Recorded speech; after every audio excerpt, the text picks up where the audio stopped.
With sparkling eyes and aspirations beyond her little village, a teenager flips through her phone. Attention, likes, and followers were all important. However, stress was growing behind the posts and the well-curated lives. Beneath the surface, secrets, jealousy, and obsession were simmering. A quick drive that evening would make all the difference. Two young men would never come home, and the teen chasing fame would become a murderer. On the surface, Mackenzie Shirilla looked like any teenager chasing a dream.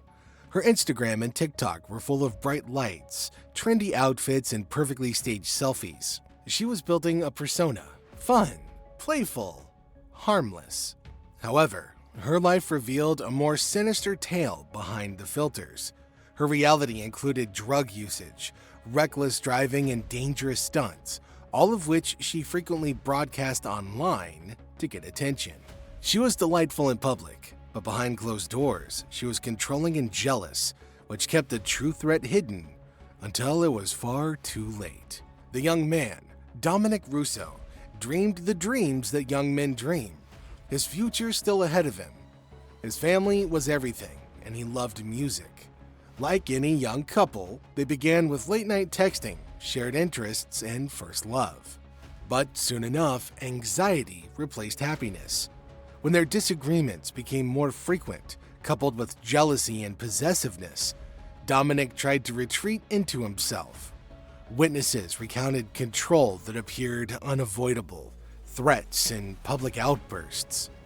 Along for the ride that night was Davian Flanagan, Dominic's loyal friend, kind, full of life, and trusted by his family. Davian had no part in the conflict. He simply joined Dominic, unaware of the danger quietly building around them.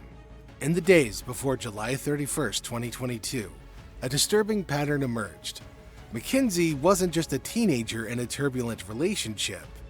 She was planning. GPS data revealed 7 identical drives along Progress Drive. Each trip was deliberate, timed, and precise.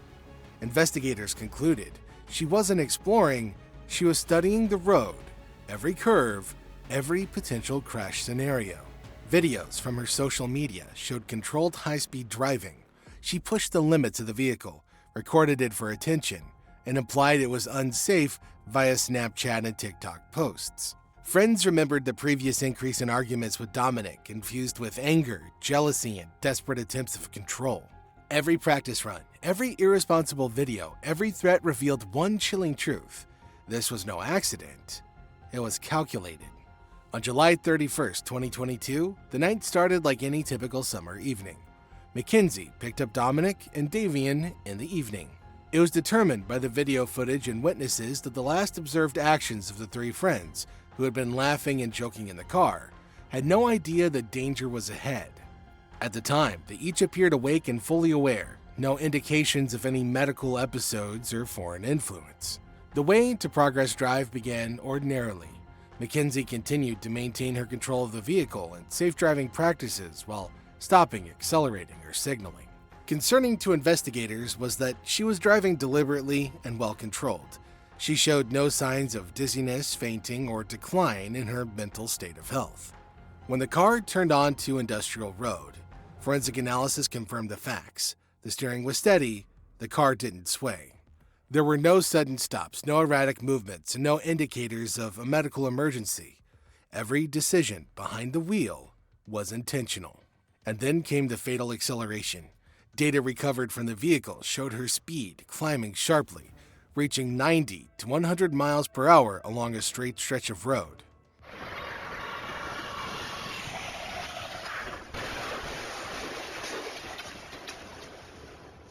There was no braking, no attempt to swerve, no last-minute correction.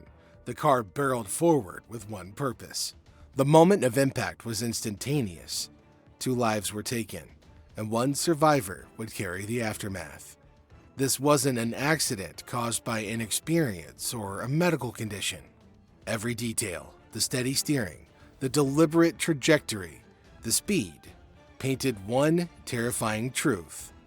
The final drive had been calculated. When first responders arrived, the scene was grim. Dominic Russo and Davian Flanagan were dead.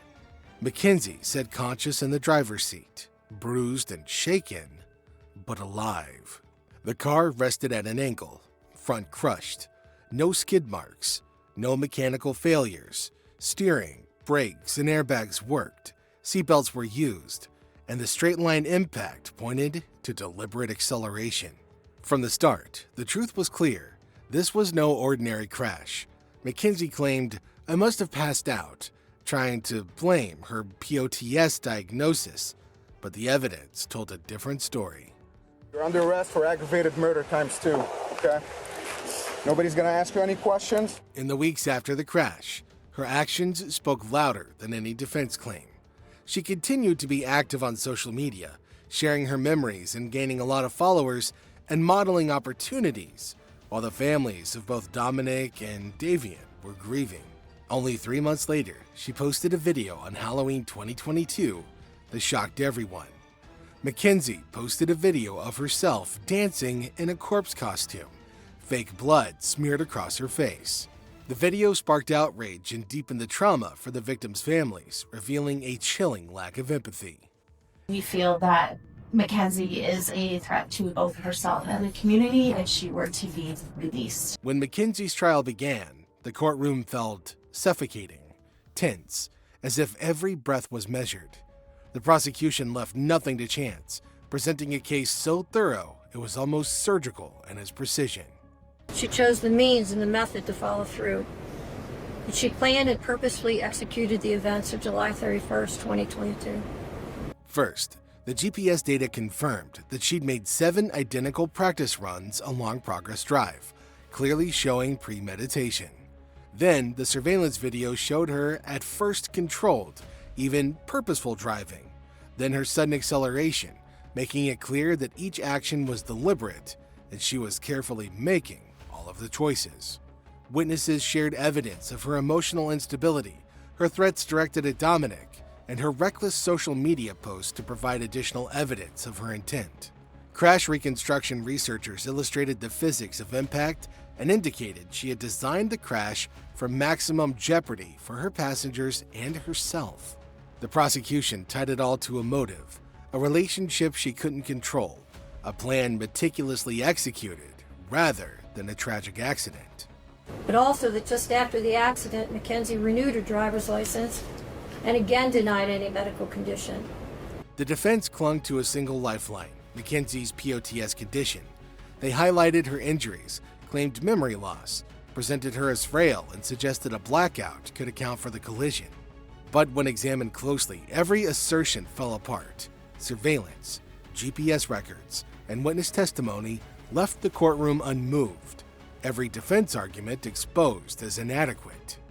And even in a murder-suicide attempt, when the perpetrator executing the plan survives, the other death or deaths are still murder. Then came Judge Nancy Margaret. Her words struck the courtroom with the weight of inevitability, underscoring that the crash footage revealed a deliberate, calculated act, every action and decision carried out with deadly intent.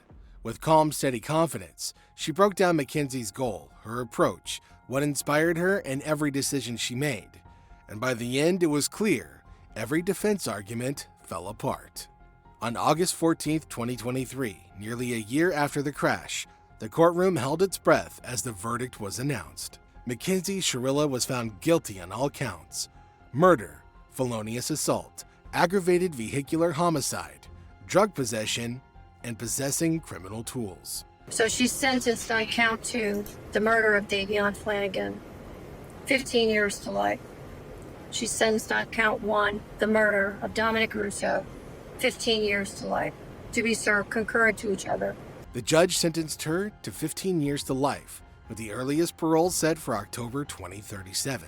She was immediately remanded to the Ohio Reformatory for Women, beginning a decades-long sentence. I also pray that Mackenzie will find true remorse in her heart and true repentance. The victims' families spoke through their grief, mourning the lives stolen and the futures that would never be. For Dominic and his friend, justice had finally been served.